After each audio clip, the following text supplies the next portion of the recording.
more important than protecting these young, innocent lives. This is a travesty of magnanimous proportion. Congressman King questions whether Planned Parenthood should get a pass for not reporting child sexual abuse to authorities. Live Action and members of Congress have sent a letter to Health and Human Services asking for an investigation of the abortion conglomerate and asking the agency to implement President Trump's request to deny the organization up to $60 million in Title X funds. I'm Charlie Butts. Dairy prices continue to fall, squeezing farmers out of the new milk industry. Fox's Talia Kirkland has the skinny. On March 3rd, Alicia received the letter she had been dreading. Dean Foods had given notice. The company decided to end contracts with more than 100 farms across 8 states due to a surplus of milk. Alicia was one of them. Professor John Urbanchuk says since the milk boom in 2014, prices have dropped from about $24 to a projected $15 in 2018. I was appalled when I looked at the numbers. Milk per capita consumption of fluid milk is down 9.7% in the last 5 years. Ice cream consumption is down 3.3%. If we would not have gotten a market, we would have sold our farm. In Lebanon, Pennsylvania, Talia Kirkland, Fox News. And it won't bring relief overnight, but domestic crude production does continue to soar. That's good news given the current national average for a gallon of regular gasoline is $2.93. That's up 60 cents from this day last year. That is American Family News for this hour. For more news and information, visit onenewsnow.com. We're also on Twitter, Facebook, and the One News Now mobile app.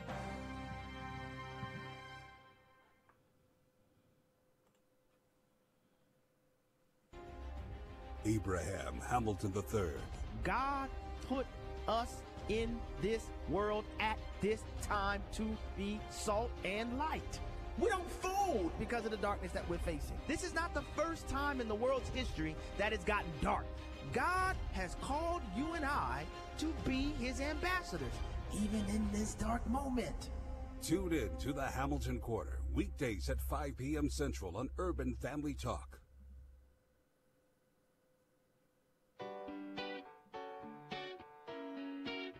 Welcome to Stacy on the Right with your host, Stacy Washington. The FBI has made an arrest in a long-running leak investigation. You know, they promised to do this, the Attorney General and the President. Well, the former Director of Security for the Senate Intelligence Committee, who is to handle all their classified information, James Wolfe, has been indicted and arrested.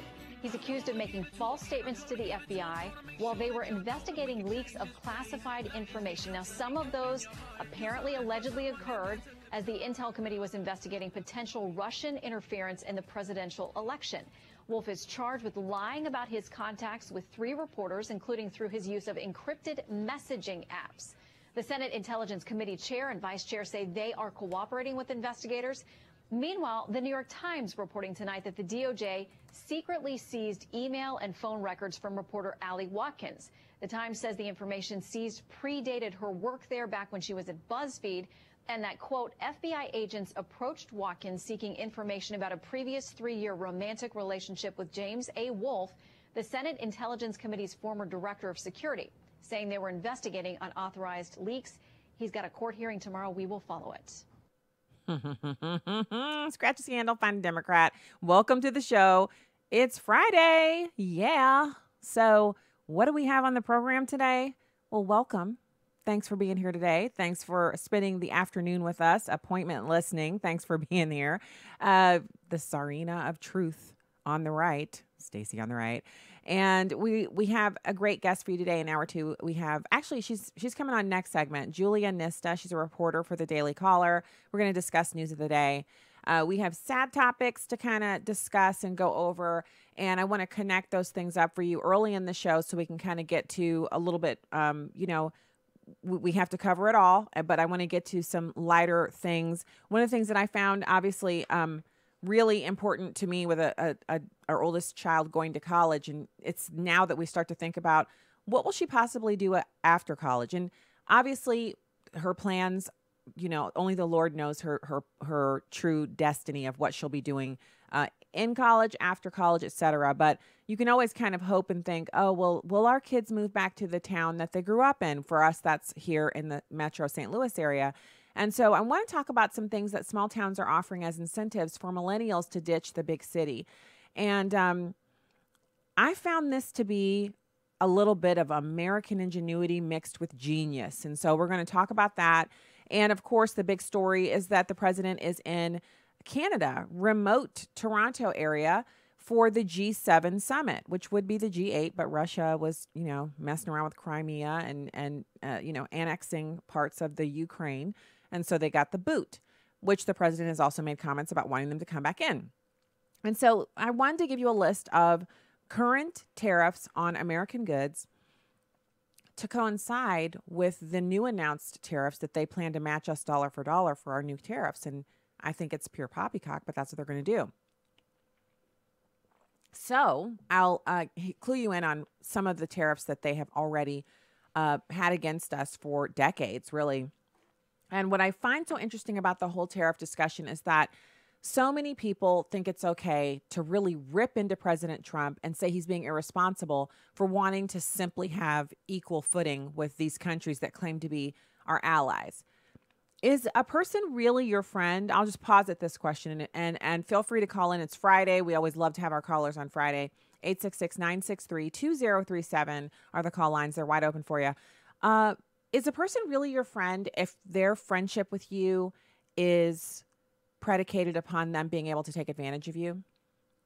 So if the only way that your so-called friend will do business with you is if the business relationship is skewed in such a way that they can benefit at your expense, is that really a good business relationship? And is that person really your friend?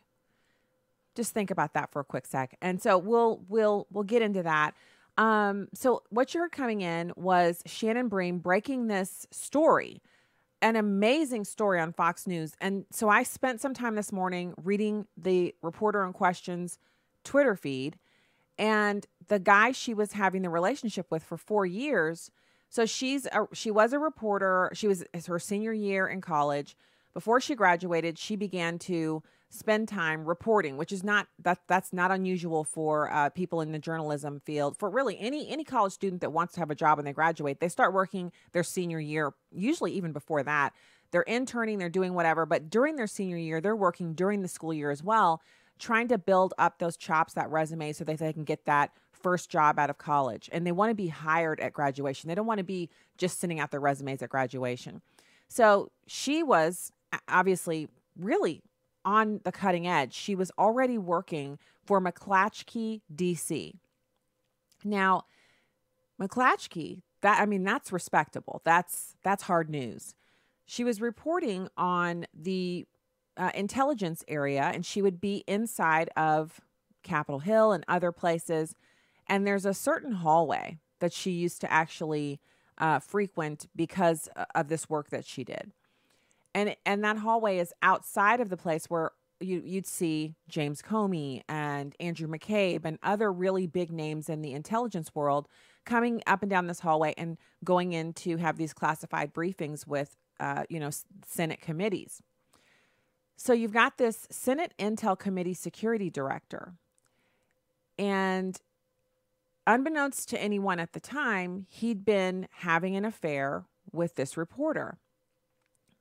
Over the course of that affair, he was also sharing information with her, and he was using WhatsApp and other encrypted messaging software on his phone to communicate with her. And one of the communiques between the two of them that has been released, he goes to describe to her, he says, I trust what you're doing, and I want to help you advance what you're doing.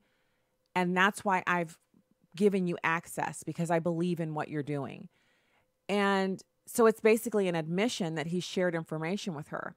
Now, information that is publicly available that he might share with her that she didn't know is not the issue here. It's that he shared information with her that he learned in the classified silo directly because he worked there. So work product, but obviously classified information. And he shared it with her. And so she broke stories. She got hired onto BuzzFeed immediately after breaking a huge story in her senior year of college. She graduated, left McClatchy, and went to BuzzFeed. And she was also, during this time, spending a lot of time watching House of Cards. And in House of Cards, the first season, you've got this reporter who has an affair with a source. Of course, on House of Cards, she gets killed. And so she jokes around about that in her Twitter feed. And so you know how it is with Twitter. It's forever. People have honestly gone through her Twitter feed and combed through, and they're like, oh, this didn't age well. Oh, this is an inconvenient tweet, et cetera, which, I mean, that could happen to anybody. If you've been tweeting for a few years, you're likely to have some things that you tweeted that then later people are like, you tweeted that, and now, you know. So here she is.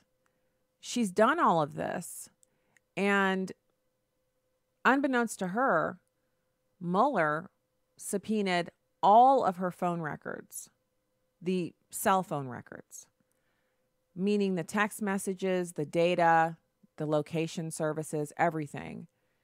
And now they've levied this indictment against this reporter. And obviously, we're still waiting on the report, the IG report on Comey to come out. We're still waiting on a lot of different things to come out. But this doesn't look good for those who want to make this about President Trump and collusion for Russians. What's really been going on here is that people who work in the Trump administration, not specifically in his cabinet, but people who work there since he's become president, have been leaking information. And these leak investigations are now turning up indictments. So kind of, it's breaking news. And it's definitely that cloak and dagger type stuff that we have to watch a Jason Bourne film to see something like this. But this isn't unfolding in real time, and it's real people. And it doesn't look that good for her. So now I want to pivot over to what is really, it's been a rough week for Americans, for people in general. If you have been watching the news and seeing the stories about Kate Spade taking her own life, and now Anthony Bourdain, another public figure, this time in Hollywood, not in the fashion world. And he worked for CNN, and he did a lot of programming surrounding food. He was a celebrity chef and really an all-around famous individual who has now, he took his life. He hung himself. And what we're seeing is a lot of people are saying, you know, share the suicide hotline number. You know, what about people who are who have a history of mental illness, et cetera, et cetera. But there's also been an uptick in suicide overall. Here in this country, as we've seen the rise of secularism and the assumption that anything having to do with God or religion or the practice of faith is bad, we have seen a corresponding uptick in people killing themselves. Now, when we're talking about this, I think one of the things that ends up happening is people, they go one way or the other. First of all, there's a lot of stigma associated with suicide. There's a lot of stigma associated with mental illness. And so a good analogy for this is if you had a member of your family whose ankle was sprained or their arm was broken or their leg was broken, you wouldn't say, that's all in your head, just deal with it. You would take them to the emergency room and get their arm set or their ankle wrapped. You would take them for medical assistance. And so when people express symptoms of depression, symptoms of wanting to harm themselves, instead of us saying you got to snap out of it, you know, that's just, you know, silly talk. We have to take those kinds of statements seriously and seek help for them. First of all, coming alongside them and not leaving them alone, not leaving them to their own devices. You know, as Christians, we should immediately pray with them, you know, get physical contact with them, hugging, offering consolation and support, and then get them help. We never tell anyone who's bleeding, who's been cut, who's, you know, had a finger severed or anything like that, that it's all in their head or that they just need to, you know, think about it differently. We always seek medical attention for things like that. And when people are feeling depressed, you know, down, they're feeling as if their problems are overwhelming. When you hear them express those feelings or when you see them posting, I don't think life's worth living anymore on, you know, Facebook or Instagram or in a private message or a text. The first thing we should do is see that as this person is damaged. They're injured. We need to get them some medical attention. That doesn't mean we're running around committing people. That's not what I'm saying. But you wouldn't just let your husband or your wife or your child sit there with a cut in their hand or their arm or their leg, and you wouldn't just let them sit there and take care of it themselves. You would assist. You would immediately try to stop the bleeding and then move on to the next step, which is getting some medical attention so you can get some stitches in there to stop that from becoming life-threatening. And so our attitude towards it has to be different. The second thing is we have to stop covering it in a way that glamorizes it. And you've heard here on this show, if you're just listening first time today, welcome into the program. Thank you for listening. But if you're a frequent listener, you know that at American Family Radio and American Family Association, we have talked extensively about the Netflix season 13 Reasons and its connection to an uptick in suicidal thoughts among young children. That's who the programming is aimed at, tweens and teenagers. And there was a 900% increase in searches of how do I kill myself? How do I commit suicide? Those two search parameters had a 900% uptick after the episode in which the child commits suicide in 13 Reasons on Netflix. So this isn't something we're making up. It's not alarmism. It is an actual phenomenon. It has been traced back to before there was television, there were books. A book was published, and after the book was published, they saw a marked increase in people killing themselves after reading the book because the book portrayed suicide as a viable option for ending pain and sparing other people the harm of being associated with you. We have to be smart here. Yes, we want to report the news. Yes, we want people to know when someone who's a public figure has decided to end their life. But the conversation has to end with how harmful it is to the people who are left behind, how painful it is, a pain they have to live with for the rest of their lives, and that it doesn't solve the problem. Whatever a person is facing, suicide is not the answer because it doesn't solve anything. So we have bad numbers on it. More than half of those who died by suicide, 54%, did not have a known diagnosed mental health condition. A new study on suicide trends in 27 states found that many victims acted after relationship problems or loss, substance abuse, physical health problems, or job, money, or legal and housing stress. It's more than a mental health issue, and it's no longer rare. Suicide is the number 10 cause of death in the United States. We'll be back with more after this. Preborn is saving babies' lives. My name is Omaris, and I was 19 when I found out I was pregnant. I felt that if I brought a child to this planet, that I could not take care of it, and I could not be mentally prepared to handle everything that comes with having a child. So I thought my best option was to have an abortion. And once I came to have my ultrasound and I heard his heartbeat, I could not have an abortion. The Ministry of Preborn saves babies' lives through ultrasounds. When a mother hears her baby's heartbeat on an ultrasound, she'll choose life 80% of the time. To donate and provide for a free ultrasound to help save a baby's life, go to preborn.com or dial pound 250 and say the keyword baby. That's pound 250 and say baby. All gifts are tax deductible. Your love can save a life. Hi, I'm Crawford Loritz with a legacy moment. I've had my share of embarrassing and humiliating experiences in my life. I remember the time I got stuck in a bathroom while an auditorium full of people was waiting to hear me speak. Sometimes we can't learn certain lessons unless we have the bitter taste of failure in our mouths. God uses humiliation to get our attention and to show us how inadequate we are. In 2 Samuel chapter 16, David is running from his own son Absalom. He has to get out of Dodge. You talk about a humiliating experience. Here David is, leaving the very city that represented the visible expression of the promises of God to him. He has to go back out in the wilderness. While he's leaving, to add insult to injury, there's this guy Shimei, who starts cursing him and throwing rocks at him.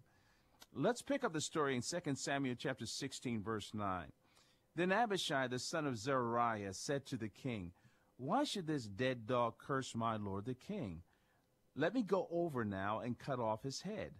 But the king said, if he curses and the Lord has told him to curse David, then who shall say, why have you done so? Wow. There are at least two principles we can extract from this encounter. First, God sometimes allows people and circumstances to bring ridicule and embarrassment. David is the king. He shouldn't have to put up with this. Then secondly, don't rule the ridicule and embarrassment as your enemy. David says to Abishai, no, come on, put the weapons down. Maybe I need to hear this. Well, here's what I want you to remember today. We all have too much of ourselves hanging around. When God places the mirror of humiliation in front of us, we should take a good look and then make some changes. Legacy Moment is a production of Moody Radio.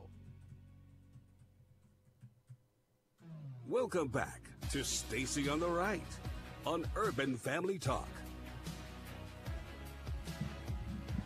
Welcome back to the show, everybody. Thanks for being here today. Happy Friday to you, and God bless. I'm excited about the weekend, as I always am. I think it's been a fantastic week. It's been very, very busy, very, very busy for us over here. For me specifically, lots of work. It's just been day after day. I've been like, wow, thank God for it, but it'll be nice to be on the weekend. I want to, before we get to our guest, who I'm so excited to speak with, Julia Nista from the Daily Caller, let me just say to you that if you're not over on my Instagram page or my Facebook page looking at that miniature service horse and wondering why your life isn't great like that, ladies, I don't know what you're doing. I am going to bring this back up later in the show, mainly because I have to share with you guys how I spent at least 10, maybe 12 minutes last night complaining to my husband and the kids about why I, as an American woman, don't have my own miniature service horse, to which they pointed out that I didn't have any emotional needs because I don't need an emotional support animal, to which I said I might because I need a miniature horse. Yeah. So y'all, ponder on that a little bit. But right now it's my pleasure to welcome Julia Nista, reporter for the Daily Caller. Julia, thanks for joining today.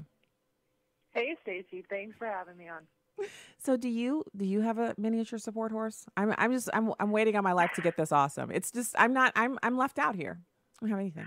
I don't, but I might look into one now that you mentioned it because I could totally use one too. Yeah, thank you. It's not about having emotional needs. It's mainly about Americans are allowed to have these and we're allowed to fly with them. Southwest accepts them. Yep. United. You can take your miniature support horse onto the plane and fly with it. Mm-hmm. Mm-hmm. Yeah, I mean, honestly, that sounds like something I might have to look into because, if I don't have a travel buddy with me, right next to me, right there, I have my miniature sport horse. And that's what I was thinking. I fly alone a lot, but it would be much better for me if I could fly with a miniature support horse. Now, no word on whether or not Uber will let you drive with the horse in the car because you have to get the car, you have to get the horse from like the airport to where you're going. But I just saw the picture and I thought, this is the world I want to be in. I want to be in the world where I can fly with my horse, duded up with a little vest on. The horse had all the accessories. It was pretty awesome. So, all right. So news of the day. Okay. First off, I wanted to get your take on what's going on at the G7 where everybody's mad at President Trump and he has gone out swinging. Like he didn't even pretend he was going there to make friends. He's like, America first. I'm coming in hot. What's you guys' problem with all these tariffs? And people are like, they're upset with him. Macron and his bestie over in Germany, Merkel, they're like joining together in a mean girl, mean guy group against Donald Trump. Yeah, they are. I mean, so I think one of the things that Macron especially is mad about, right, is the fact that, and Merkel, and a lot of these European leaders in general, is that, Trump has been very America first, and he exemplified that, especially in the beginning of his administration when he pulled out of the Paris Accord. So now we have him really getting on the ball with America first when it comes to these tariffs, especially since he announced that Europe is going to be included in the list of places where the U.S. is going to hike up tariffs. And everyone is definitely getting mad at the president, but it's we don't have to answer to them. We're not responsible for Europe. We're not responsible for Canada. Recently, I think it was last week or earlier this week, the Prime Minister of Canada, Trudeau, he said that he was just mad. He was just generally angry that the United States was thinking about including Canada in some of these tariffs that Trump has recently been talking about. Well, look, we don't have to answer to these other countries. We have the United States economy to worry about. And when you have other countries like China or various other countries manipulating the way that the economies are working in the global trade scheme, then the United States has to worry about itself. And that's what we're doing. You see these foreign leaders really getting mad about that because they depend on the United States, but when they don't cooperate with us, we respond in the same kind, and that's exactly what's going on here. Okay, so Julia, you hit the nail on the head there. I want to share for the listeners. I know you already have this data. I want to share this for the listeners because I was actually surprised by these numbers myself. And I take a much more like kind of basic, are we friends? Because you keep talking about a relationship. If we are such good friends, why do you have a 270% tariff on our dairy, 69.9% on sausage, 57.8% on barley seed, 49% on durum wheat, 26.5% on bovine/meats, so anything from the cow family, 18% on table linens. So the cloth that we make here and called tablecloths, the little designer tablecloths. I love going to Home Goods and getting them at a discount. But, you know, most people who are really into that kind of stuff, they go straight to Dillard's or some department store and they buy the placemats, the table runner. They might even buy some little cafe curtains for the kitchen, a matching apron, and napkins. That's all table linen. Not everybody's into that, but it's a huge market in the United States for women. American women love table linens. We actually sell that in Canada. They mark it up by 18%. I mean, just think about these numbers, 270%. Imagine going to buy 2 gallons of milk, which we normally pay about $3.50 a gallon here in Missouri, paying 270% more than that. Like, please help me understand what would you do exactly? You'd walk in, you'd look at that milk jug and you'd think it must be laced with gold, pure gold. And you'd leave it there. You wouldn't buy it. Yeah, no, that's a really good point. I mean, look, in regard to these tariffs, exactly what you said. I mean, are we friends? Are we going to the point of being friends in the international trade realm is that you mutually respect each other's goods and you don't hike up certain tariffs on others. Well, but when that is already happening with the people that we are supposed to be allied with, are we supposed to sit there and take these extra tariffs and continue on as if nothing is happening to the United States economy off of that? No. Absolutely not. And this is not to say, I'd also like to bring this up too. The United States is not 100% off without fault. We do this in the sugar industry. But the thing is that we have a large grasp on the sugar industry in particular. We raise a little bit of the cost on sugar, but that is domestic.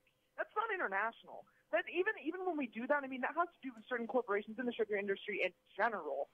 But when these other international players are coming at the United States from an outside perspective, and we're supposed to be their friends, and they are already raising these tariffs on certain goods that we really value, then what are we supposed to respond with? Like, yes, please continue to give us these tariffs? No, not at all. We're supposed to respond either diplomatically and try to assuage that situation, or if they don't want to respond in kind as an ally in the trade world, then we have to respond exactly in the way that they initially started it. Yeah. And that's what we see in Canada, and that's what we see in Europe. That's why we see this whole Brexit situation, because Europe in itself is crumbling internationally and intra-continentally or intra-statewide with all of these different tariffs and things that they have that Britain didn't want to take a part of, so they Brexited right out of that.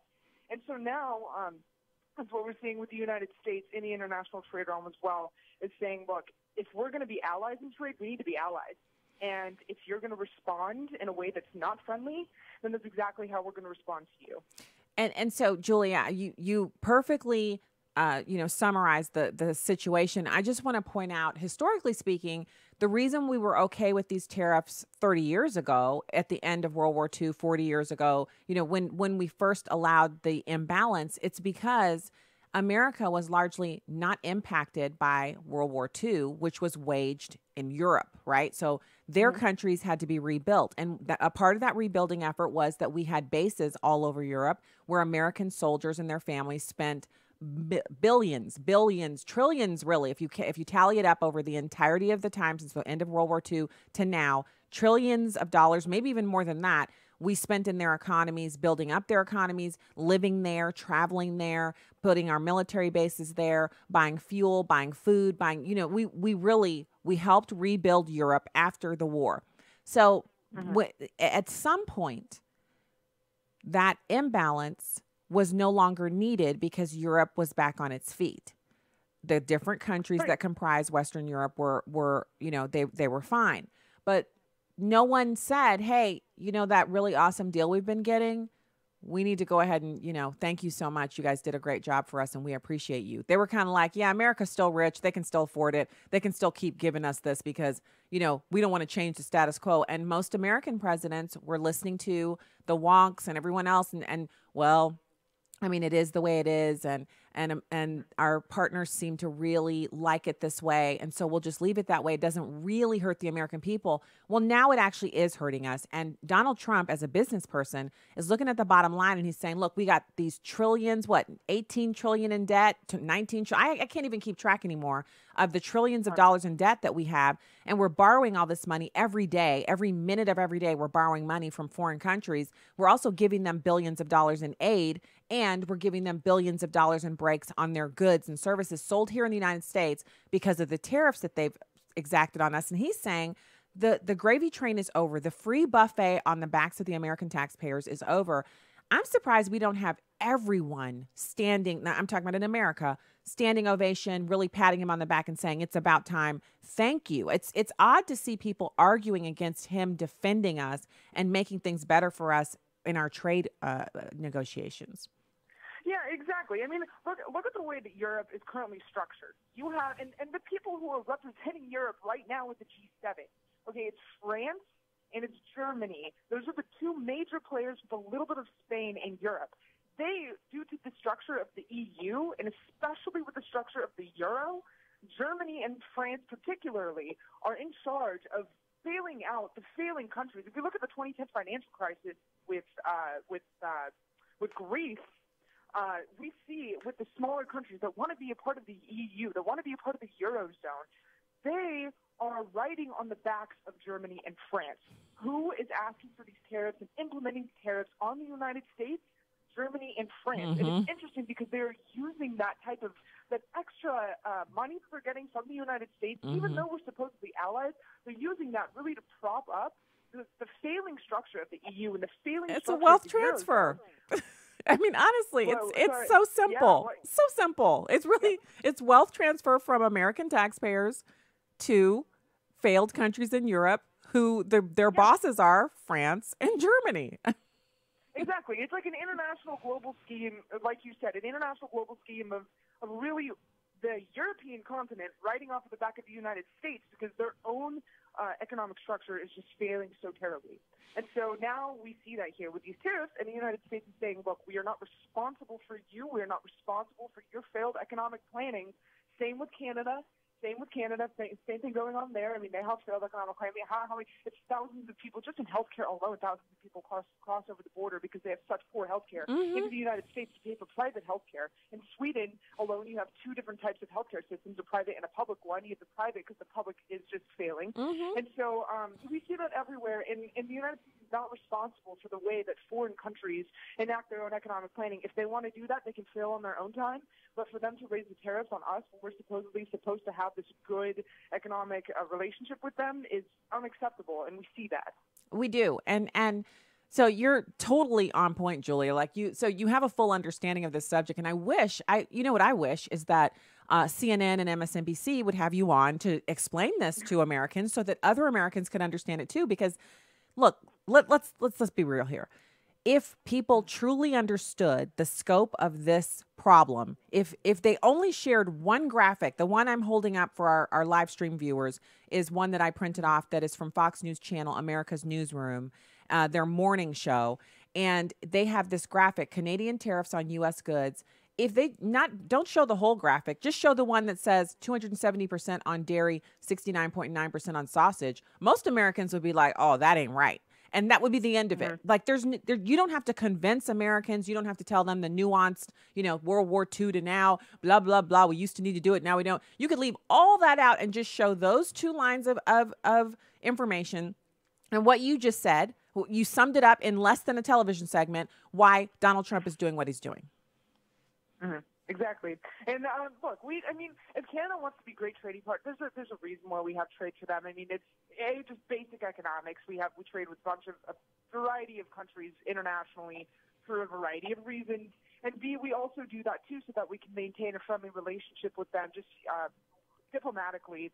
But the United States is such a resource-driven country. We have so much resources, from shale energy to the agricultural breadbasket of California and the Midwest. Our corn production is amazing in states like Iowa and Nebraska, things like that.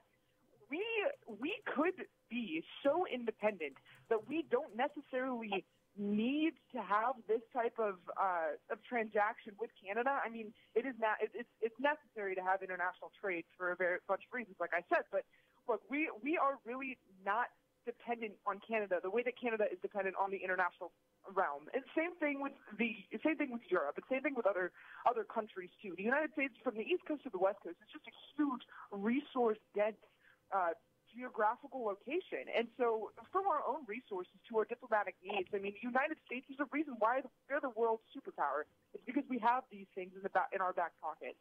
Canada sees that. These other countries see that. And if I were these other countries' leaders, I would certainly be worried about the United States' response to them. And I think, they're being kind of juvenile in their, launching off on these Twitter tirades against the president, which, of course, then he reciprocates.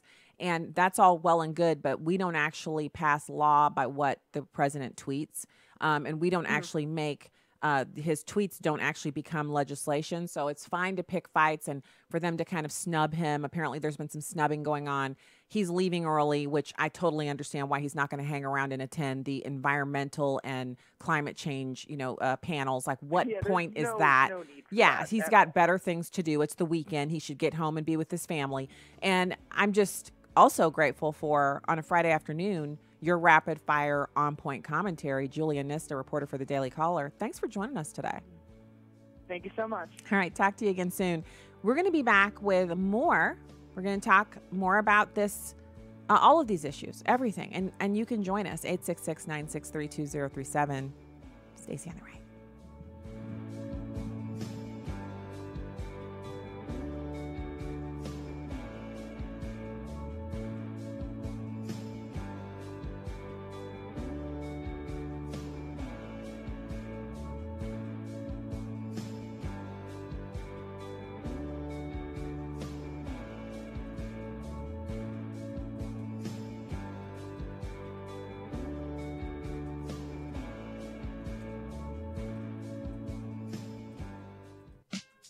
St. John 1:1 says, "In the beginning was the Word, and the Word was with God, and the Word was God." Remember in the Word when Jesus was responding to Satan's antics? When Satan was trying to tempt Jesus with food, Jesus responded with himself. He responded with the Word. There are no new tricks in Satan's book. At the end of the day, his job is to create fear and doubt, and steal, kill, and destroy. So if Jesus, who is fully God, responded to Satan with the Word, why do we think that we can get along without the Word? The Bible says, "Study to show thyself approved." Equip yourself with the Word daily and watch your response to Satan's foolishness change. One of my coworkers, Pastor Joseph Parker, teaches that it's good to read at least 3 chapters a day. Sounds good to me. Today is a good day to start. With a heart for the urban family, I'm today's urban woman, Tony Johnson. Connect with us at urbanfamilytalk.com. Hal, I'm Calvin. I grew up in the projects, and my mama warned me about drugs and gang, but I didn't listen. But now I'm drug-free. My mama can't thank Teen Challenge enough for turning her son around. If you know an adult or teenager who's struggling with a chemical addiction, Teen Challenge can help. Call us today at 417-581-2181 or reach us online at teenchallengeusa.com. This is Urban Family Talk. Coming next week on The Dwelling Place, Pastor Al Pittman continues to walk us through the Bible, line by line and verse by verse, to let God show us just how timeless His truth is. That's next week on The Dwelling Place.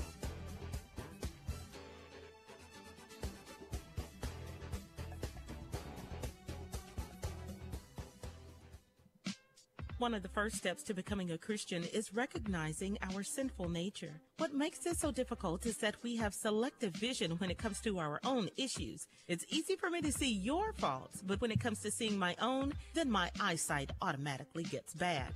One surefire way to measure new birth in Christ is by opened eyes and a clear vision. Sometimes we can pass between having sight and having no sight because we have fallen asleep to the needs around us, or our perspective on those things that are eternal is distorted. Whatever the case, there is nothing more dangerous than having blurred vision and still thinking that it's clear. Don't measure your vision by your own standards.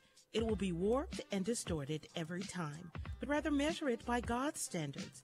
God desires that our eyesight remains clear. So how is your eyesight today?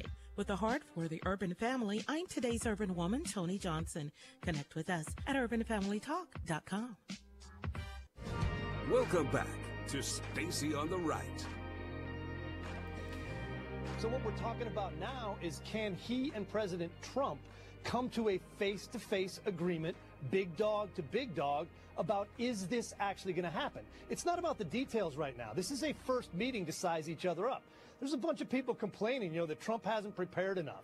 It's not like he needed to sit down and figure out where every piece of their nuclear program is. He didn't do that when he built a skyscraper in New York. It's not like he thumb wrestled with the building inspectors over code. He had to figure out whether the deal could be done. He's playing art of the deal with Kim, and we're going to find out if there's a deal on the table. And so that's for the next round of meetings that the president has after the G7 is he's going to be meeting that long-awaited first foray into opening diplomatic ties, relations, etc., with the dictator of North Korea.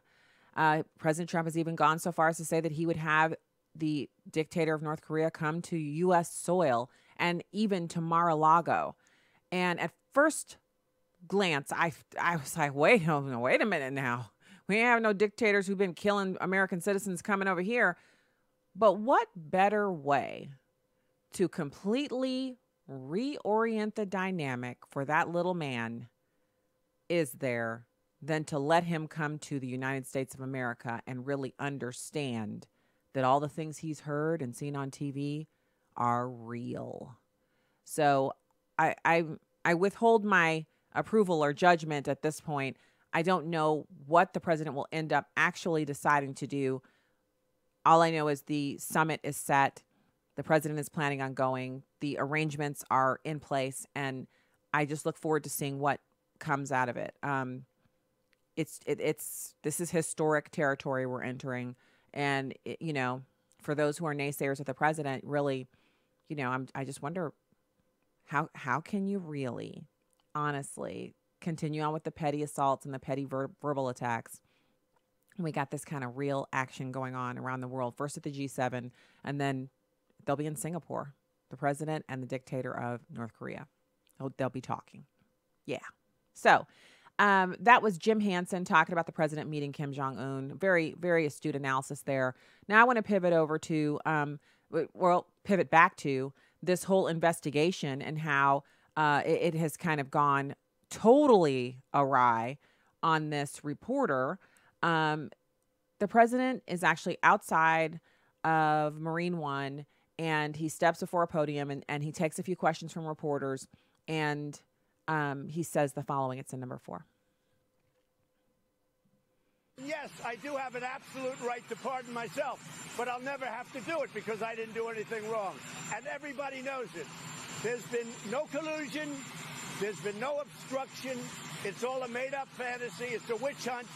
No collusion, no obstruction, no nothing. Now, the Democrats have had massive collusion, massive obstruction, and they should be investigated. We'll see what's happening. Yeah. I haven't even thought about it. I haven't thought about any of it. It certainly is far too early to be thinking about that. They haven't been convicted of anything. There's nothing to pardon. It is far too early to be thinking about it. So he's doubled down on that so many times, and it has enraged liberals. I had people hate tweeting me because I posted a link from Law News, which is, an offshoot of the Abrams Media Properties, Mediaite, and all that. And it's a mashup of all the different times that liberals suggested that if Hillary Clinton was convicted on the email scandal, or if the Department of Justice ever indicted her, she could simply pardon herself. And I had people saying, well, that's not the same thing. He's saying it out of his own mouth, and that's a dictator. Yeah, you know what? You were fine with the idea when you thought it might be Hillary pardoning herself because she's just for the greater good. But now that it's Donald Trump, you hate him so much that the idea of him pardoning himself has literally, you're off your meds. You can't even function at this point. I think that's kind of funny because it's a double standard again. So we're going to talk about this reporter, Ollie Watkins is her name, and she's the one who was having the relationship with the former Senate Intel Committee security director, and now he's been indicted. Her cell phone records have been gathered up and are currently, in the possession of the Department of Justice. And so we're going to talk about Ollie Watkins and more, but first we'll go to the phones. It's Friday, and so I love talking to listeners every day, but especially on Fridays. Let me hold on a second. I want to get Michael in California. Thanks for calling, Stacy on the right. Hi, Stacy. Hello. I had a couple questions regarding the issues you guys are pointing on. My first question would be, how do Middle Eastern proxy wars benefit American taxpayers? Yeah, I think we've talked about this before, and I appreciate you calling in, but I'm going to let you go because that is something that I already answered. And honestly, guys, seriously,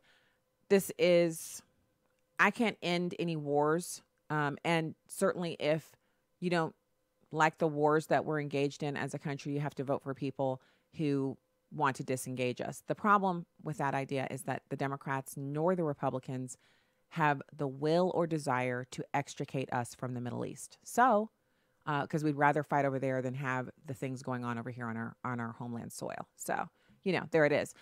So back to this story about this little person, Ollie Watkins. So she's really interesting because she works for the New York Times. She's a national security reporter for them. She lives in Washington, D.C. And she's been tweeting her last tweet is from June 7th. Just wrapped at closing arguments in the Kevin Mallory spy trial. And I got to say, I'm low-key stunned at the details of the USG's declassified for this case. It's a goldmine for anyone trying to better understand the U.S.-China espionage environment. Now, in my opinion, just by what I've read about her so far, she's a pretty serious reporter, and she spends the majority of her days in hallways and buildings, on Capitol Hill, searching out stories, searching out sources, creating relationships so that people will share things with her. And that is what a reporter's job is. You have to have relationships with people in order for them to talk to you. And you have to root out stories by talking to people who either don't want to talk to you, or maybe they do, but they don't want to tell you everything you want to know. There's nothing really untoward about that. What is crazy is that she had this sexual relationship with a member of the Intel community. And while she castigated that kind of behavior for a character on House of Cards, she herself felt it was, I guess something that was fine to do. Who can understand the vagaries of the human heart when it comes to relationships? And so she had this affair. And this guy's like 35 years older than she is. He's in his 60s. She's barely 30. And they're, just recently ended this relationship. So the idea that somehow the breadth of everything that's been going on in Washington, D.C., the leaking, the investigation into Trump, all of this, that it all hinges around some malfeasance where the Trump administration has been closely linked and then working with the Russians to impact the U.S. elections. We're so far away from that at this point. I mean, do you see how far away from the original assertion that Trump colluded to impact the election so he could beat Hillary because he couldn't beat her on his own? Do you see how far away from that we are now? We're not even in the same universe as that original assertion anymore. Like that's so far out the window. It's like, whatever. So the story, and they have it on Philly.com. I mean, it's everywhere. Like the story is all over. about Ollie Watkins is that the Justice Department seized her phone and email records. She graduated from Temple University. We were talking about her being in college, a senior in college. She was at Temple, a senior at Temple University, when she started this kind of news-breaking journalism career. So their federal investigators are actually probing leaks of classified information to journalists secretly obtained phone and email records of New York Times reporter Ollie Watkins. She's a Temple University graduate who once interned with the Daily News. So here's what we know. Who is she? She graduated from their journalism program in 2014. She interned in the Daily News in the spring of 2013. In 2014, she helped report a story that said the CIA was covertly monitoring computers used by aides who were preparing a Senate Intelligence Committee report critical of the CIA agencies, the CIA's secret detention and interrogation programs. She was a freelancer at that point for the McClatchy Tribune News Service, after having worked for them as an intern the year before. So Watkins is originally from Berks County, Philadelphia. She joined the Times last December. She previously worked at BuzzFeed and Politico, both of those news orgs. She covered national security. So the federal authorities are alleging that she was in a 3-year romantic relationship with James A. Wolf, the Senate Select Intelligence Committee's former director of security. So Watkins said Wolf was not a source of information during their relationship, according to the Times. Wolf, a former Army intelligence officer who retired last month, has been arrested and charged in the leak case with lying to the FBI about contacts with Watkins and 2 other reporters. Central to the indictment is an April 2017 BuzzFeed report in which she published, under her own byline, Watkins did, a report that Trump campaign foreign policy advisor Carter Page had been in contact with at least one Russian spy working undercover in New York in 2013. Now, you have to go back to previous Stacey on the Right show, because I'm not going to recap all of that right now. Remember, Carter Page worked for the FBI. He was undercover, interfacing with FBI informants or suspects on the Russian side. They had him go do that work. And then afterwards, they then accused him of this, interfacing with Russians. Okay, so you have to go to the Conservative Treehouse if you want to read all the backstory on that, because we did a couple of segments on that on the program. So then, the indictment against Wolf, there's a lot of information there, but part of this, this is the breaking news story, is that he initially denied even knowing her and the 2 other reporters who they're called reporters, Reporter 1, Reporter 2, and Reporter 3. He denied going to a baseball game or the movies or having regular electronic communication with any of them. He then fessed up when confronted with pictures showing him with Watkins, who is identified as Reporter 2 in the charging document. Wolf told FBI agents that I lied to you, he said. And then he engaged in a personal relationship with Reporter 2 since 2014. But he maintained that he never disclosed to Reporter 2 classified information or information that he learned as director of security for the SSCI, or that was not otherwise publicly available. In the indictment, they say that Wolf also told them that he never provided Reporter 2 with news leads, intelligence, or information about non-public SSCI matters. The indictment alleges that Wolf regularly met clandestinely in person and communicated with Watkins and other reporters in places where their conversations could not be monitored, including secluded areas of the Hart Senate office building, restaurants, bars, and private residences. According to the charging document, Wolf and Watkins started a personal relationship sometime around December of 2013 while she was still at Temple University. She was then working for McClatchy Tribune News Service, and this relationship continued until she graduated in June of 2014 and beyond until last December when she joined the Times. This is according to the grand jury, all the places she worked as a freelancer, Huffington Post, BuzzFeed, Politico. During this time, she published dozens of news articles about SSCI and their activities, and she and Wolf exchanged tens of thousands of electronic communications, often including daily texts and phone calls. They frequently met in person, building stairwells, restaurants, her apartment. They used encrypted cell phone applications. And on April 3rd of 2017, following a series of texts and a 28-minute phone call, Watkins' byline appeared on the BuzzFeed story identifying Page. Page's name was supposed to be secret, and he is identified in the indictment only as Male 1. Here's the quote from him where he talks to her about what he's been doing with her, how important it all is to him. I've watched your career take off even before you ever had a career in journalism. I've always tried to give you as much information that I could and to do the right thing with it so that you could get the scoop before anyone else. I've always enjoyed the way that you would pursue a story like nobody else was doing in my hallway.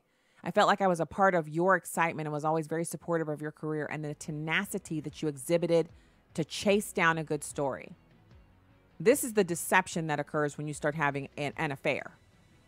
He thought he was helping her to be a journalist when in reality, he was busting wide open his security clearance and defying federal law on disseminating classified information. Now he's been indicted, and there will be more. Notice this guy has nothing to do with President Trump. All right, we'll be back with Hour 2 right after these important messages from onenewsnow.com.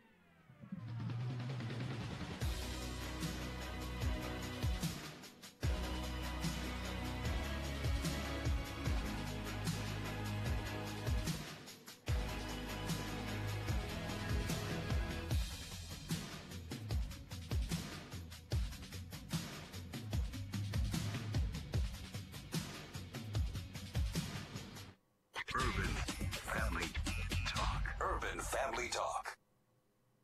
There's a lot happening around us. That's why Christians need to stand strong on family values and morality.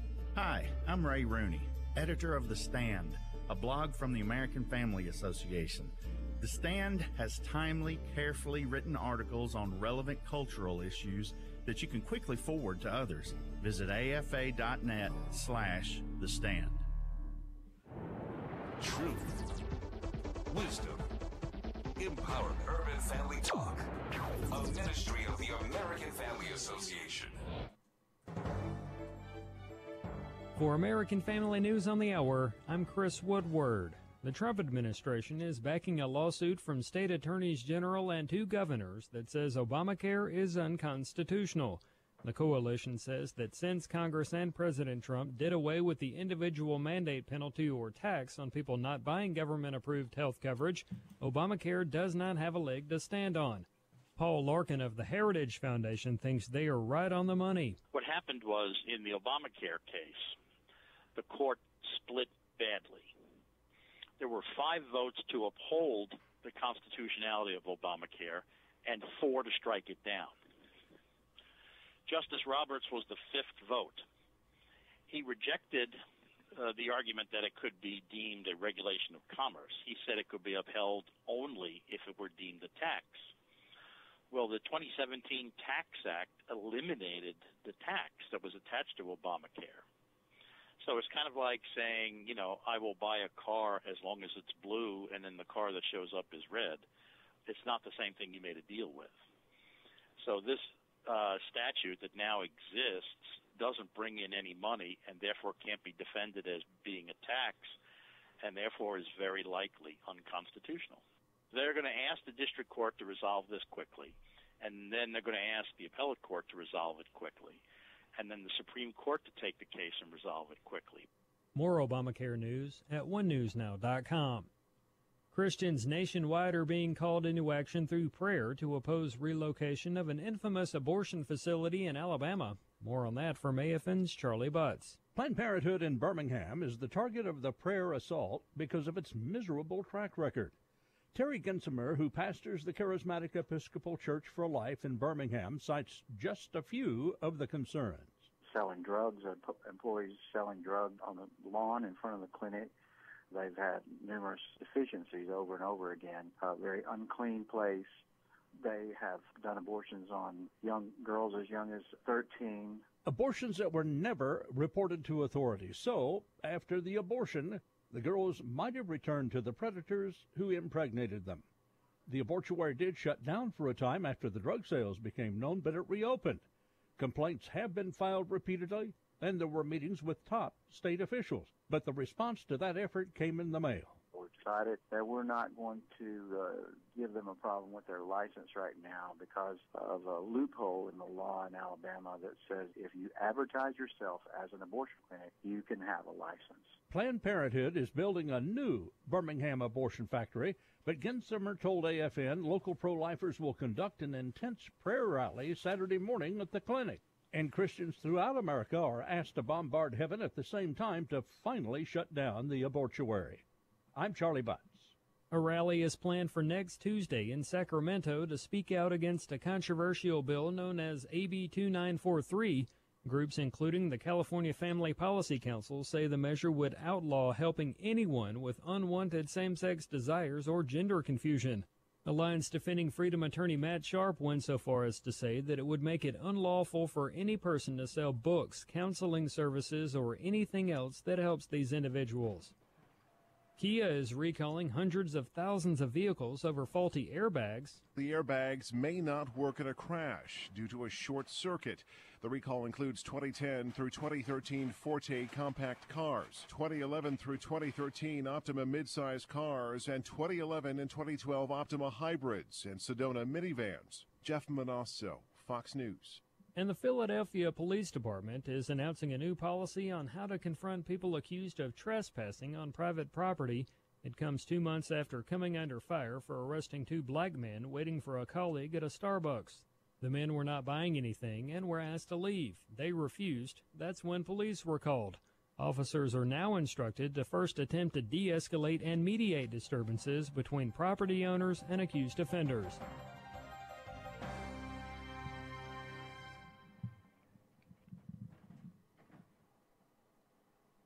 Nothing can get done in the United States Senate for good unless we end the legislative filibuster. We are urging you today to call your senator and ask them to end the legislative filibuster so that we can defund Planned Parenthood, the largest abortion provider in America. Call the Capitol Switchboard at 202-224-3121. That's 202-224-3121, or go to afaaction.net. Welcome to Stacy on the Right with your host, Stacy Washington. Some developments today on the National Football League, a big meeting going on. In fact, some of the sponsors meeting with the NFL. Charlie Gasparino with a lot more. Hey, Charlie. Yeah, hey, Neil, right here in Times Square, the NFL Executive Summit. It's a yearly powwow between the NFL and its major sponsors, companies like Visa, you name it, Anheuser-Busch. They're here meeting with Roger Goodell, the NFL leadership. There are some owners here. Jonathan Kraft of the New England Patriots, the president of the New England Patriots. Shad Khan, the owner of the Jacksonville Jaguars. He's here. As I said, it's nominally a powwow between the sponsors and the NFL to update both on what's going on affecting the business of the NFL, which is a huge business, one of the biggest businesses in the country. But this year, as you know, it's a little different. This is a year where you essentially have the lingering anthem controversy. And while the anthem controversy, or Donald Trump, who seems to stoke it at every turn, is not named specifically on this agenda, I have it right here. From what I understand, internally, they are talking about it, including the latest NFL, response to this, which is to have the players, if they want to kneel inside the locker room, not outside, stand for the anthem outside. The president has been really critical of that. Okay, so you're probably wondering what is going on. Well, apparently the NFL has a meeting every year with their sponsors / advertisers, et cetera. These are their business partnerships that they have. And a lot of these business partners are seeing really its residual angst in the consumer populace surrounding the utter mishandling of the NFL issue. So welcome to the show. It's we're going to listen to a little bit more of that audio, and then I want to address a letter that was released this morning by Fox News analyst and contributor and author and columnist Charles Krauthammer. So first of all, welcome back to the program, Stacy Washington, host of Stacy on the Right, also National Project 21 co-chair, and all around happy person, except that I don't have an emotional support mini horse. That's like part of the show today. I'm sorry. I don't understand why my family is they give me no joy on this. Last night I got no sympathy on my request to bring this up to consideration for, just a mini family meeting. Hey, I think I need one of these horses. The kids were completely not on board with me needing emotional support. They said that I'm fine. I don't have any issues. I don't need emotional support, anything. I have a dog. What's wrong with that? Et cetera, et cetera.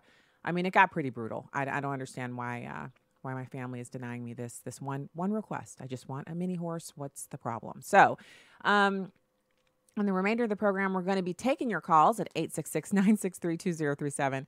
And we're going to talk about the rumors of a White House purge in the comms department. We're going to get into the successes of the Trump White House and how they are now trolling those who said they couldn't get certain things done. And we're going to round out the show with the Second Amendment update with an instance of defensive gun use. And this is important because this happens millions and millions of times a year in America, and it doesn't get widely reported. And so when the news media does their job and shares this information, we got to share it too. And so we're going to talk about that in the last segment.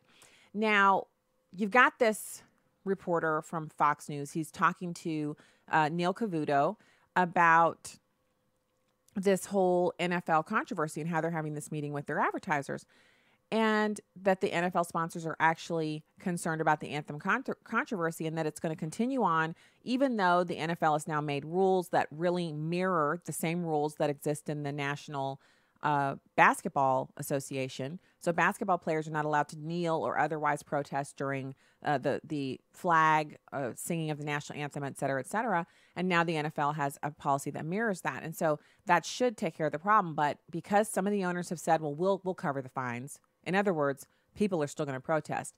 Now advertisers are balking and saying, why should we commit huge amounts of our budgets to something that is obviously not a problem that's been resolved? You have a problem. You can't seem to get it under control. Why should we put ad dollars into it? So he goes into some of the more, and this guy seems to have a real bone to pick with President Trump for continually kind of fanning the flames of the controversy, which I said already on air.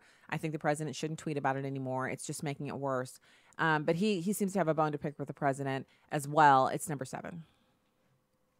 There is some worry among sponsors about this lingering issue and whether there is a sort of a bleed over to their brands. Does the Anheuser-Busch brand, Budweiser, all the stuff they do, is there any bleed over from this controversy to that? Is there any bleed over to Visa?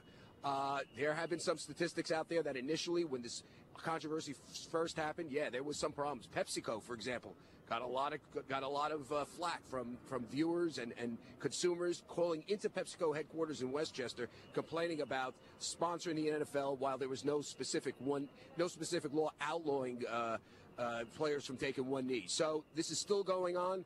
The president is still stoking it. They are talking about it internally. I'd love to be a fly in the wall in there, but they won't let me in. But we do have NFL officials watching our broadcast. Neil, back to you. So it's a problem still. The announcement didn't change anything. Yes, it changed the rules. Yes, it changed the policy, but it didn't change the atmosphere surrounding these protests.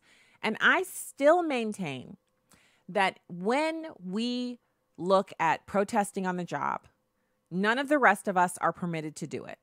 And that the NFL players actually could have gotten huge support in the private sector had they done the protests as a part of their private lives, not in uniform, because they all have such enormous platforms and media access outside of their time on the playing field.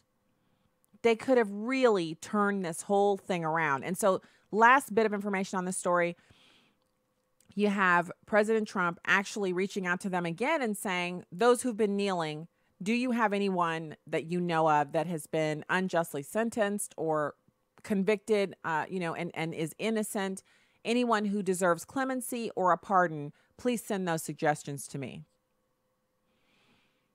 All right, y'all, moving on. So I was extraordinarily dismayed to see this morning the letter from Mr. Charles Krauthammer, who used to be a feature audio. We loved audio sound bites from Mr. Krauthammer from his time on Fox News.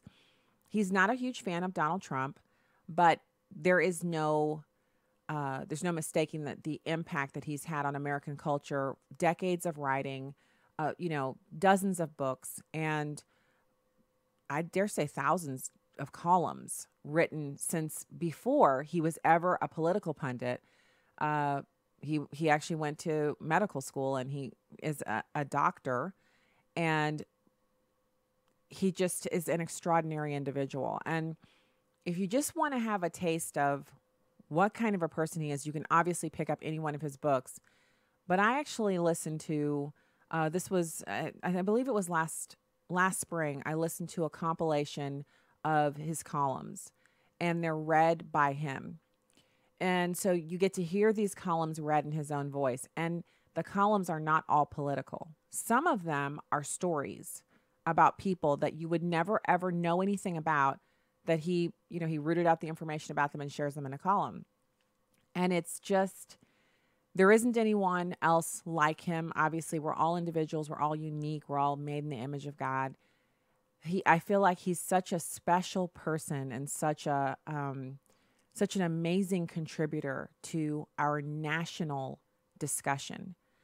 And to find out that he's terminally ill and that he's not going to be returning to television and that he really only has a few weeks left to live is such a devastating blow. Coming on the heels of the suicide of Kate Spade and Anthony Bourdain, it just seems like it's a very difficult week for us as a country. And I know if you're out there and you're listening and you're losing someone in your family or you've gotten a bad diagnosis, my heart goes out to you as well. But I can only speak to the stories that I know about. And these 3 individuals each had a contribution that they made. And it's a tragedy. It's a true tragedy to find out that Mr. Krauthammer is terminally ill. And so I wanted to just devote these couple of moments of the program as a tribute to him and to say that his work will be sorely missed. The body of work that he leaves behind is prodigious, and it takes years to get through. If you're the kind of person who likes to read everything an author has ever written, which I've done that with a couple of authors, it's an amazing look into that person, the way that you get to know the way that they write when you read everything that they've ever written. And so I'm adding Mr. Krauthammer to my list of authors that I want to read everything that he wrote. I'm moving him up to the top. I've only read 2 of his books actually, and listened to that one. It's like 12 hours worth of audio of his columns that were compiled into a book. And so I'm gonna go through it all, and I think it's a worthy effort. And I encourage you, if you've never read any of his books, or if you just type his name in and put column at the end, his columns will come up and you can read those. They're not all political. And so if you're looking for a break from political things and you want to read things that are just well-written stories that are fascinating and interesting and worth your time, I recommend it. And lifting him up in prayer, hoping that these last few weeks that he has here are good ones, and that they're as comfortable as they possibly can be. And so obviously I was on NRA TV a couple of hours ago on Cam and Company, and the bulk of what we discussed was about the suicide. And Cam actually brought up the 13 reasons, its connection to the uptick in suicide among young teens, and the furor around that television program. And I thanked him for bringing it up for his audience there at Sirius, because it is so important that we have all of the channels, all of the different people, all of the voices speaking about what Netflix is doing.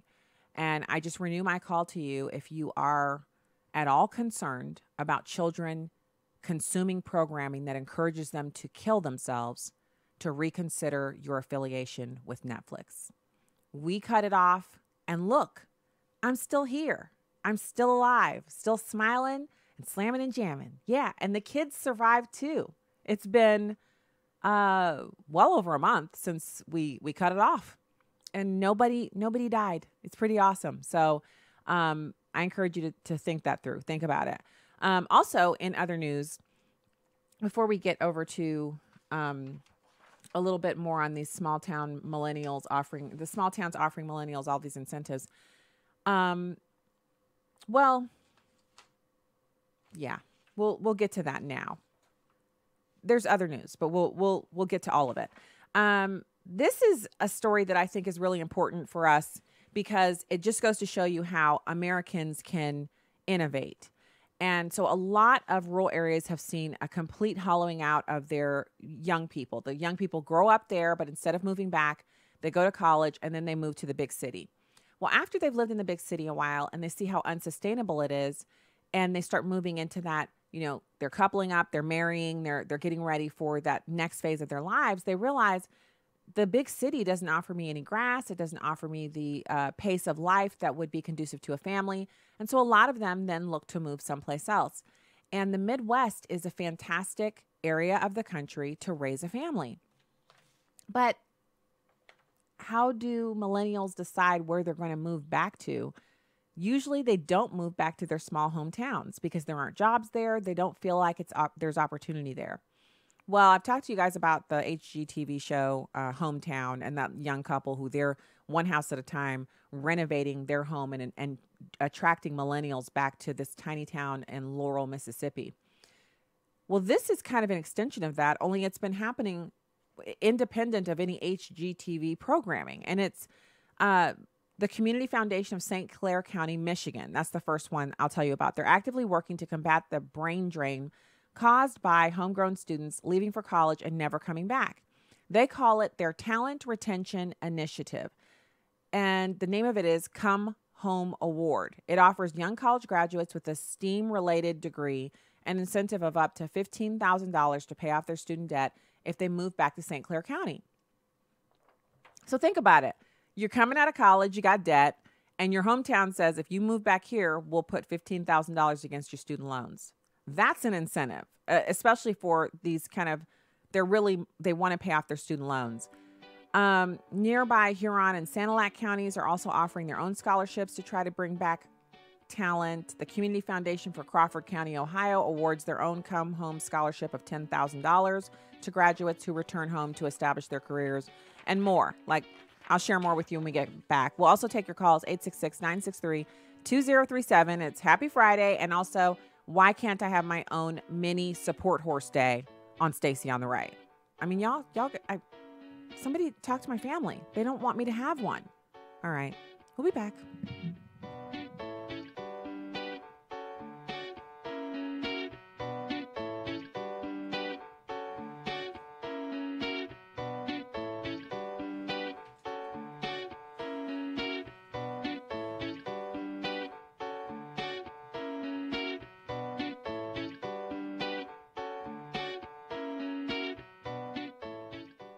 Okay, here's the big question with regard to any big decision. Is this going to work?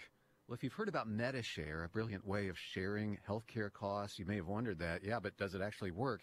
So did Dr. Stuart Hoover, who initially joined to save a lot of money. The typical family saves about $500 a month. Stuart saved even more. When we first joined MediShare, we were immediately going from a little over $1,600 a month down to $460 basically a month. So that's wonderful, but then his wife needed emergency surgery. The bills added up to $160,000. So we were seeing the bills coming in, and then the bills were being paid. Portions were being shared, and the end result of this is this bill was taken care of. Yes, MediShare works, and it's so easy to get your questions answered. Why not? You can call right now. Just hit **345. That's **345, **345. Hello, I'm Pastor Joseph Parker, and this is Daily Time in the Word. It's our goal to help you better understand the great blessing of spending time in God's Word every single day. In the book of Psalms, Psalm 1 tells us these words: Blessed is the man who walks not in the counsel of the ungodly, nor stands in the path of sinners, nor sits in the seat of the scornful, but his delight is in the law of the Lord, and in his law he meditates day and night. He shall be like a tree planted by the rivers of water that brings forth its fruit in its season, whose leaf also shall not wither, and whatever he does shall prosper. That was verses 1 through 3 of Psalm 1. Again, words of wisdom and encouragement, encouraging each and every one of us as believers to get into God's Word each and every day. I want to share with you real briefly A few reasons why it's wise to read God's Word every single day. Number one, it tells you genuinely how to be saved and how to grow up in your faith. A second reason to read the Word daily is because it gives you clear guidance and direction for much of your life. A third reason to read the Word daily is because it empowers your prayer life. A fourth reason, reading God's Word daily sharpens your ability to hear the voice of the Holy Spirit more and more clearly in your life. 5, God's Word ministers to your mind, body, and spirit. 6, it helps you maintain your mental health. 7, it increases God's anointing in every part of your life. 8, it increases your wisdom in every part of life. 9, it enhances your intellect and your personality. And 10, it pours grace, peace, joy, and mercy into your spirit, your mind, and your life. And 11, in direct statement or in principle, it gives guidance and direction for every area of your life. If you're not reading God's Word each and every day, today is a great day to start that very, very important habit. Let's get into God's Word daily, and it'll bless you tremendously.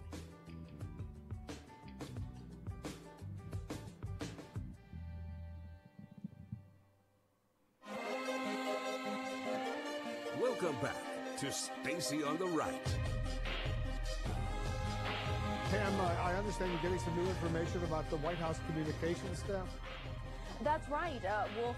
Sources familiar with the matter say that the White House is poised to purge several lower-level junior staffers from the White House communications staff. As you know, just a couple of days ago, the director of White House surrogates, Kelly Sadler, who made that comment about a dying John McCain in a White House meeting, she was let go from the White House. That is just the beginning, we're told. The president has increasingly viewed the communications office as obsolete, and so there has been some restructuring going on. There was an audit done to figure out how they can thin the ranks, and the initial plan was to do it all at once, to remove some of these staffers, put them on other parts of the administration. That is expected to happen very soon. Wolf? Welcome back to the show. I'm laughing because this entire news piece is based on an unsourced report. So it could be true or it could not be true. Just like it could rain or it could not rain here in West County, Missouri today. Am I willing to do a whole news bit about it? Well, I mean, if it's weather, I mean, everyone knows how changeable the weather is, but a whole news piece on the possibility that not the possibility, it's a purge is imminent. Now, there may be some people who are moved around. There may be some changes that are made, especially with all of these leak investigations now coming to a head. But a purge? Really? Okay. So I'm not really buying it. Welcome back to the program. Let's go to the phones, and then we'll play this really fun mashup. It's like a victory lap that the administration is taking about all the things they were told they could not do that they've actually gotten done, and it's only 500 days in. But right now, let's talk to Caesar in Mississippi. Thanks for calling on a Friday. Stacy on the Right. Hey, Stacy, what's going on? I just heard about your little piece with the incentives for people to move back to, was that California, right? Yeah. Well, no, California. Let me see if they have one too. California, but I'm stationed in Mississippi, and no, none of them are in California though. None of them are in California. They're all in the Midwest, like Kansas, Iowa, Illinois, and they're trying to get people to move from the big population centers like New York City and places where the job markets are kind of lousy, et cetera. Oh, well, then I was just definitely misinformed then. Well, I have no incentive to go back to those places, to like California anyways, because of the taxes and everything. But never mind what I was about to say, but just want to say I'm enjoying your show on a Friday. Thank you. Oh, thanks, Caesar. So let me give you guys a few of the locations. This is the Community Foundation of St. Clair County, Michigan, the Community Foundation of Crawford County, Ohio, Grant County, Illinois. They're offering a $5,000 down payment to a house or a 20% reduction in your monthly rent for graduates choosing to live and work in the community. Marne, Iowa, with a population of 120 people, is giving away free lots to anyone who wants to build a 1,200 square foot home. Curtis, Nebraska, and Lincoln, Kansas are doing the same. So a free piece of land. All you have to do is move there. Detroit, Michigan has employers offering incentives directly to their employees, including a $20,000 forgivable loan. The state of Kansas is offering tax waivers and student loan reimbursements to attract new residents. More than 75 counties in Kansas participate in the Rural Opportunity Zones program, which offers income tax waivers for 5 years, student loan repayments of up to $15,000. And then if you go, so one of the stats by Jed Kolko, as an economist and writer, says population growth in big cities have now fallen for 5 consecutive years. So people are looking for better living options. And people are leaving these states with slow-moving economies and lousy job markets. Illinois actually lost 148,000 millennials in 2014 to states like Wisconsin, who are actively poaching this younger demographic with these student loan offers, et cetera, et cetera. So I just encourage people, if you're living in a small town that, you know, you have a lot of housing stock and you could have a better outlook, you know, definitely good schools, nice neighborhoods, nice neighbors, and you have churches and everything, and you're looking for that younger demographic, get together with your nonprofits and see if you can get some donors and businesses that are willing to kick in. And these kind of incentives can mean a lot. If you're a young couple and you're, you know, maybe you have between the two of you $40,000 in student loans, and you can get rid of $15,000 by spending, you know, your opening years where you're just married and you're getting ready to start your family in a small town, experiencing small town life in America, that's something that they're going to consider, and it's going to yield results. So I'd love to see St. Louis do something like that, a marketing campaign. This is St. Louis, and tear down some of the derelict buildings in the city and instead offer those lots at $1. You buy the lot, but you have to build a house on it and start really filling these neighborhoods back up with young people and bringing them back into the region, because we don't just need the people themselves. We need that youth and that, you know, the ideas that people who are young and just getting started will bring into a community. And so I hope people see the reason I'm sharing this story on the air is I hope people will see the story, hear the story, and think to themselves, we can do something like that. We can do, you know, your own version, because that's the beauty of the story, is that everyone's doing something a little different. But the end result is they're going to bring families back into their neighborhoods, and that's a good thing. So we were on the phones. Now I want to listen to this bit from the White House. In my opinion, nothing beats the naysayers better than you being successful. And that's one of the things that you can kind of use it. I mean, obviously, no one's 100% successful. In fact, the most successful people fail. They have failures in their past that they've used to grow and to learn, et cetera, et cetera. But when you have people who are constantly telling you can't do that, who told you could do that? It's always really satisfying when you work and work and work and work, and then you're able to do exactly what they said you couldn't do. So let's listen to number 3. Trump's policies would throw us into a recession, the last thing we need. Some of those jobs of the past are just not going to come back. He just says, well, I'm going to negotiate a better deal. Well, how exactly are you going to negotiate that? What magic wand do you have?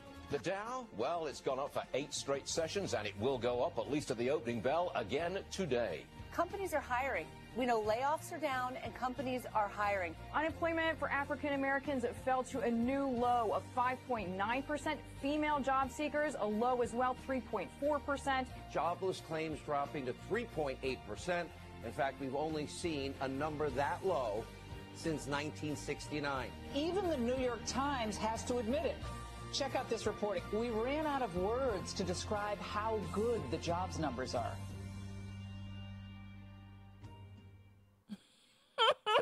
So remember when Obama said, you can't bring those jobs back? I think we can. I think that's exactly what he's doing. He's bringing those jobs back, and thank you so much. I'm getting a lot of traction on people who there's a split, definitely a split. A lot of people don't understand why you would want to get an emotional support horse when you could just have a dog, because dogs are domesticated and they go inside, and the support horses have to have a barn of their own. Although people let them walk around in the house, they really shouldn't live in there. They damage your floors with their hooves, so they have to live out of doors. So the jury is split. A lot of people are saying, yeah, these are cute, but this is impractical. And others are saying, yeah, this is exactly the way to go. But they're also wondering about the transportation options. When you fly with the emotional support horse, then what? What do you do when you land? You take it through the airport, obviously, but then how do you get it to your destination? Taxi cabs won't let these in. would Uber pick up your support horse? That's the kind of research we have to do over the next break. Anyway, so moving on down the line for our news of the day, Friday news, we have just really difficult data on the suicides. And I know we talked about it a little bit at the beginning of the show, but I want to give you this just uptick in suicides. Suicides increased by more than 30% since 1999 in half of all the states in the U.S. And what ends up happening there is, this is data that I don't really feel like gets reported. So it's been over a decade that the suicide rates have been steadily rising, and now it is the 10th 10th leading cause of death, and one of only 3 causes of death, including Alzheimer's disease and drug overdoses, that are increasing in the U.S. And this is according to data from the CDC. The report examines trends in suicide at the state level from 1999 to 2016, and the CDC says suicide rates have increased in nearly every state. In half the states, the agency found that the rate rose more than 30%. Now, this is deadly information. They recommend that you learn the warning signs of suicide so you can recognize those who are at risk. You can reduce the high-risk person's access to lethal items such as medications and firearms, and everyone can play a role in efforts to help save lives and reverse this troubling trend in suicide. In 2016, nearly 45,000 Americans aged 10 or older died by suicide. The increases were particularly stark in the Intermountain West, including Idaho, Montana, Wyoming, Utah, North and South Dakota, Kansas, Minnesota, and Oklahoma. Between 1999 and 2016, suicide rates in those states, along with Vermont, New Hampshire, and South Carolina, rose 38% to 58%. That's pretty frightening. Opioids were present in 31% of those who died by suicide. And I just encourage, learn the signs and take it seriously when someone says that they're depressed, they're emotionally troubled, et cetera, et cetera. Don't leave them alone and treat it as the same as you would a cut or a bruise or a broken arm. Get treatment. And, doing that can save their life. So aside from the news, the bad news about suicide, et cetera, we also have an announcement from President Trump. He's really been busy talking about how he's leaning towards ending the federal ban on marijuana. Now, I couldn't be more opposed to this, honestly. Marijuana use for people who are suffering from excruciating pain or, experiencing negative side effects of cancer treatments, all there. I'm all for it. But legalizing marijuana, for those who say we should legalize it because we already have alcohol that's legalized, don't we have enough problems with people who can't contain their alcohol, drunk driving, et cetera, et cetera? Now we need to add to that people who feel like marijuana is not really that big of a deal. It's not really a drug. And so they'll be driving under the influence of marijuana, working under the influence of marijuana, secondhand marijuana exposure, and all of the things that are be happening to the children of people who smoke marijuana. Come on. Here's one of those times where I got to say, Donald Trump, what? No, I don't agree with this. I don't think he should move it to the state level. It should still be illegal at the federal level. So other news, how we've talked about this whole transgender thing and how giving into it and bowing down to it means that women ultimately will be victimized. Well, here it is again. It's not the first time the story has reared its ugly head. You got 2 transgenders beating girls in a state meet. So you've got Terry Miller of Bulkley winning the 100-meter girls dash in a meet record of 11.72 seconds. Andrea Yearwood of Cromwell placed second, and then Bridget Lalonde was third. Now, you got Connecticut. This happened in Connecticut. The state open track and field championships were held at Willowbrook Park, and one person broke the state open record for girls in both the 100 and 200 meter runs. The problem is the person who broke the record is a biological boy. Terry Miller of Bulkley is a transgender teen who won the events. In the 100-meter dash, the runner-up was Andrea Yearwood of Cromwell, who's also transgendered. Do you see how this works? Title IX gives special money for girls' sports so that girls have an opportunity to compete against other girls because they can't win against the boys. So what the boys who can't beat other boys are doing is saying, I'm a girl, and then they go beat the girls. They break records, they get awards, they get to do all this stuff, but they're not girls. They are boys biologically, muscle mass-wise, and at the genetic level, they're boys. So these two biological males have won sprint titles before. And when asked about the two girls who worked for years who got knocked out of the finals by Miller and Yearwood, the two girls who finished 7th and 8th in the finals who were denied a chance to compete in the New England Championships, the CIAC Executive Director Carissa Nyhoff said, "We do feel for them. Fully agree it doesn't feel good. The optic isn't good.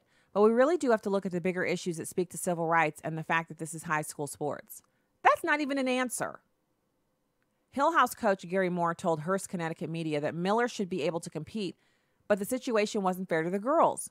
Something should be done to level the playing field. I've been stopped by at least 5 coaches, all of them saying they really like what I said in the paper. How come the other coaches aren't talking? This is a big issue that a lot of coaches have, and we've got to do something, but how come you're not saying anything? I've said what I needed to say. I'm getting a little annoyed with the coaches that we haven't been able to get together and do what's best for everybody. My thing is, if you're transgendered, then why are you competing in sports? You should compete in sports against other people who are transgendered. That's the category that needs to be added. If they're going to permit students who are transgendered to compete, they need to compete in their own category, because it's not fair to put a biological male who has grown his muscle mass using testosterone up against biological females who've never had that same benefit. It is totally unfair that girls who spent their whole grade school, middle school careers running and building up their muscles and being the fastest girls that they could be are then forced to compete against a transgendered boy who they could never win against. They're just never going to beat that guy. Totally unfair. But this is what happens when you acquiesce to the left, when you give people who have a mental illness rights to dictate public policy based upon their mental illness. It's not cruelty for them. It's cruelty against them, and it's cruelty against everyone else who has to operate in this really skewed, ridiculous environment. All right, we'll be back with the final segment of the show right after this. Stay there.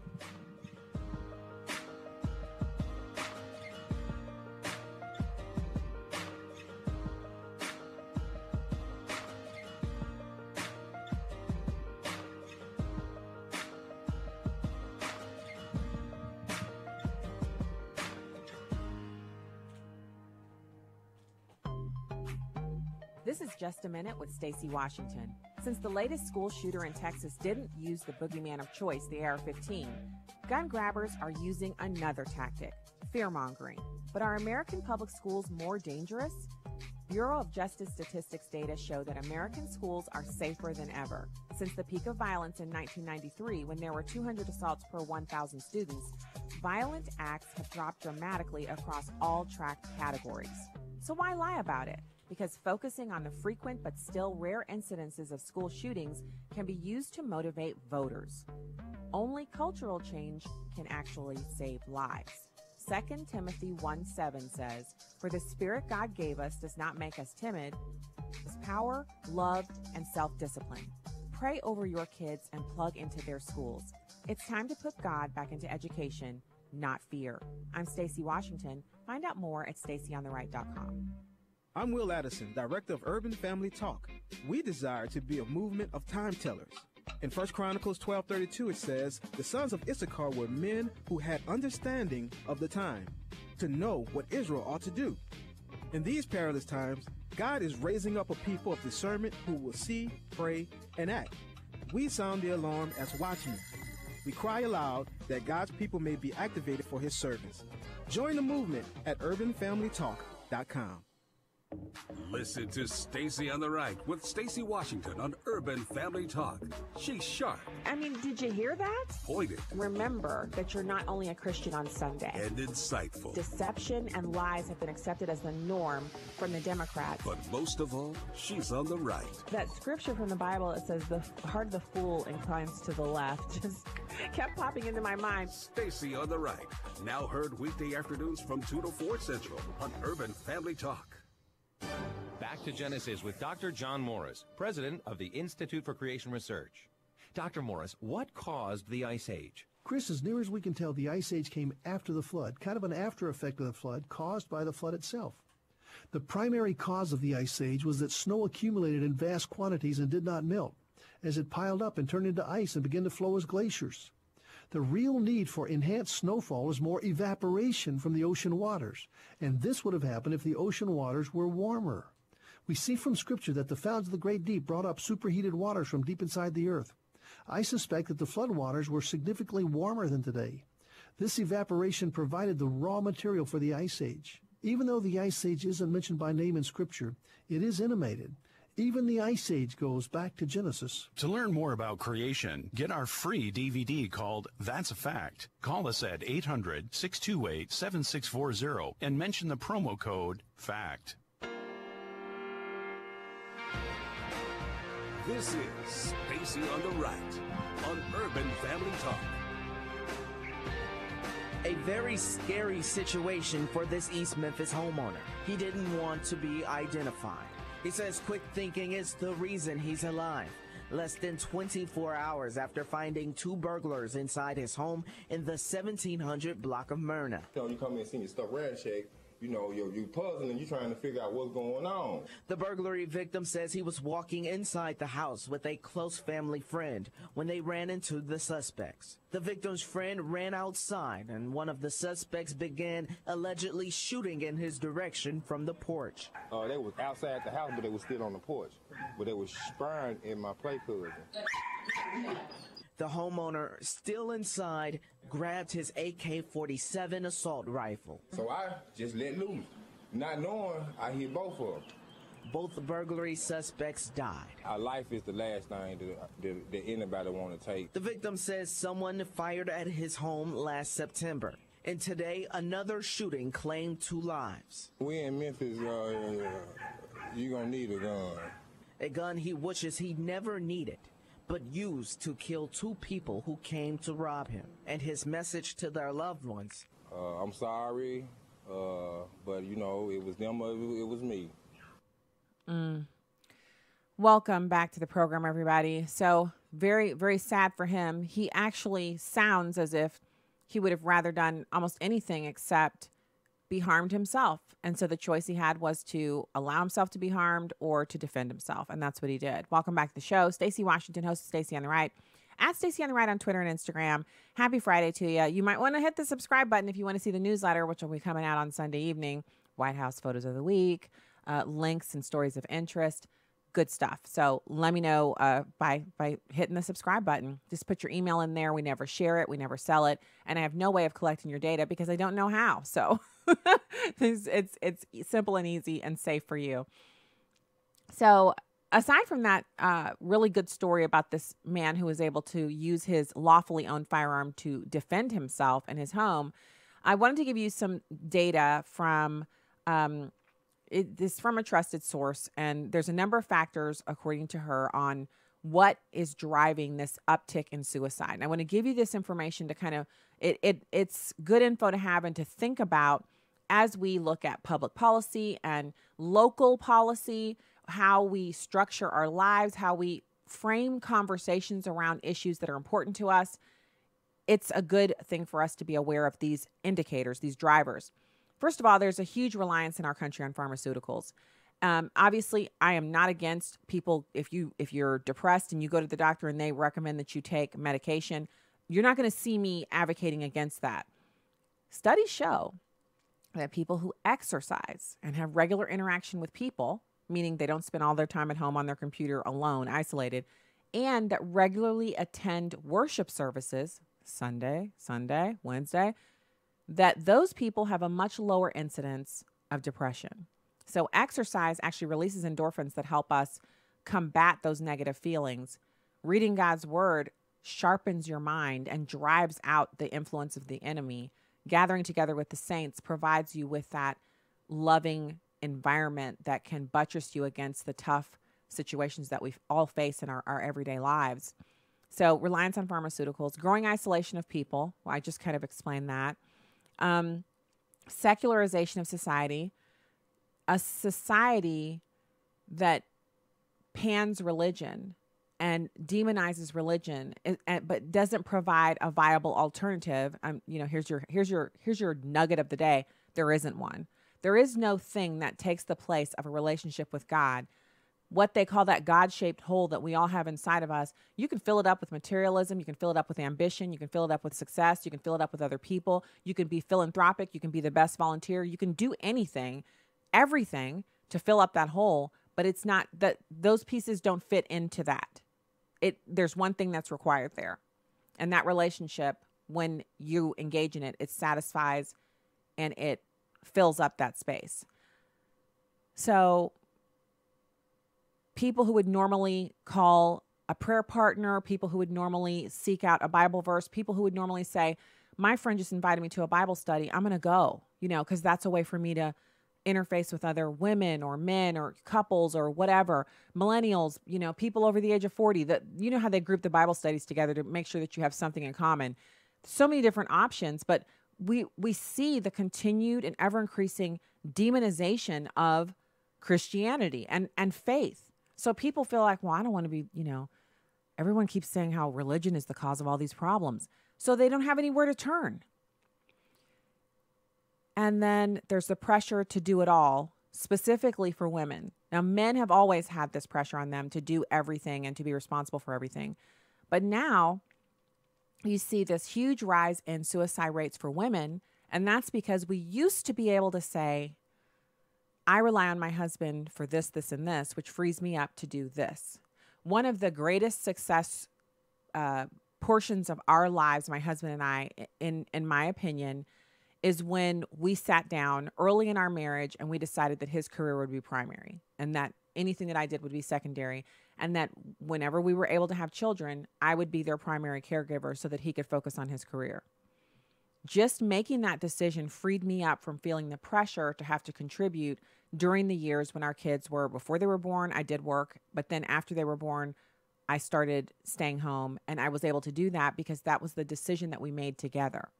So yeah, he had a lot of pressure because he had 5 people to make sure had place to live, warm roof over their head, electricity, everything, and that we're all fed and have medical insurance. That's a lot of pressure for a man, but that's what they're built for. God builds them with a desire to provide. For us as women, there's nothing wrong with women who are if you're a single parent and you're providing, this isn't an indictment of you, but it's a statement on how much more stressful it is for women not to have the primary nurturing role and to be primarily responsible for bringing in all of the bacon, eggs, cheese, mortgage payments, insurance payments, etc. And the fact that you're always judged in our society as a woman for whatever choice you decide to make. And I think that's a part of the feminist backlash. It was supposed to be, we're going to free women up from all this homemaking and stuff, and we're going to make women free to work and be just like men. But the reality is, there's a huge segment of our population that will judge you if you go out and work full time and let some babysitter raise your kids. If you're not the primary caregiver, there's a lot of judgment out there that's associated with that. If you decide to stay at home and you have a great education, or if you don't, people will judge you for that. And so there really is, you get the bad news if you do, you get the bad news if you don't. And not only are women judged and criticized, but we also have a really skewed view of what happiness is for women, because women who say all they want to do is get married and have a family are really castigated in today's society, when that is the natural inclination of women to nurture and to want to have children and to raise a family. There's also this lie that's peddled to us as women that says if you don't do your career in your 20s and your 30s, if you don't get your education in your 20s and your 30s and get out there and get that VP job and make a life for yourself, that you'll never do it. When the experience that I see out there is women who decided to stay home, whether they had an education or not, After their kids go to college, they still have decades left to not only pursue careers, but to open businesses and to do almost anything they want to do without the added pressure and strain of having young children at home that need their care. And I can't tell you how many women I've met who they're in their 50s and they've just completed a new degree that they decided to undertake after their kids left home for college.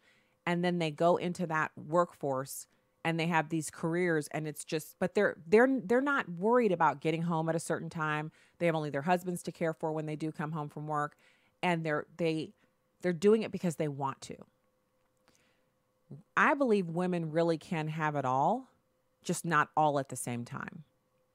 So these are just some drivers that were highlighted by a friend of mine, and what she feels are things that are driving the uptick in the suicide rate. I would say, the Bible says many, many times that wisdom stands in the gate and all you have to do is knock. Wisdom is the one thing, there are a few things, but one of the things in the Bible that God promises, if you ask for it, you get it. There are no prerequisites. All you have to do is pray, I need wisdom in this area.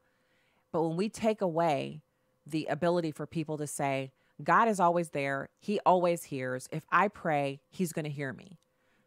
I want to pray to him right now. I feel like I have nowhere else to turn.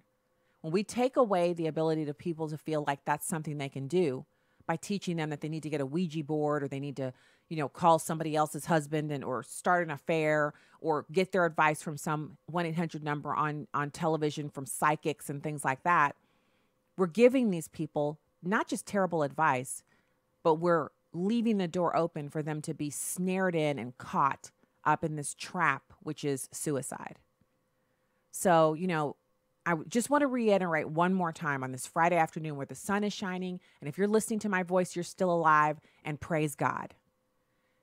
If you encounter someone in your life who says they feel like they don't want to live anymore, or they want to kill themselves, or it's just not worth going on, don't leave them alone. Comfort them and get them help as you would if they'd cut themselves or broken their arm or their leg. If they were having a heart attack, you would never say, that's all in your head, snap out of it, just get back to work. You would immediately call 911. Do the same for someone who is experiencing depression or having a rough time, broken marriage, spouses cheated on them. The situations are too numerous to name. But treat people who say they're hurting in that way emotionally and are depressed and thinking of harming themselves the same way you would someone who's been physically injured. You would get them medical assistance. Do the same for those who are hurting in that way.